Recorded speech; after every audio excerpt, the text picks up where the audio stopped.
Gariadhar ધનકુવા plot વિસ્તારમાં દિન દહાડે મહિલાઓ દ્વારા ચોરીનો પ્રયાસ. સીસીટીવી વિડીયો થયો વાયરલ. ગારિયાધારના ધનકુવા પ્લોટ વિસ્તારમાં ચોરીની એક ચોંકાવનારી ઘટના પ્રકાશમાં આવી છે. મળતી માહિતી મુજબ બે મહિલાઓ દિન દહાડે ચોરીના ઇરાદે એક મકાનમાં પ્રવેશી હતી. મહિલાઓ વાળની ઘૂંસો લેવા આવી હોવાનું કહીને ઘરમાં ઘૂસી ગઈ હતી, પરંતુ એમાંથી એક મહિલા ઘર ધણીને વાતમાં ઉલઝાવતી હોવા છતાં બીજી પાછળ તરફ ગઈ.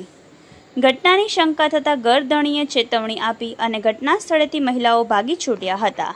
સમગ્ર ઘટના ત્યાં લગાવવામાં આવેલા સીસીટીવી કેમેરામાં કેદ થઈ ગઈ છે. આ વિડીયો હવે સ્થાનિક સ્તરે સોશિયલ મીડિયા પર ખૂબ જ વાયરલ થઈ રહ્યો છે. ત્યારે પોલીસ તંત્ર આવા તત્વોને પકડી કાયદાનો પાઠ ભણાવે તેવી લોકમાંગ ઉઠવા પામી છે. Reporter Ramesh Makwana, Yashvi Gujarat news, Gariadhar.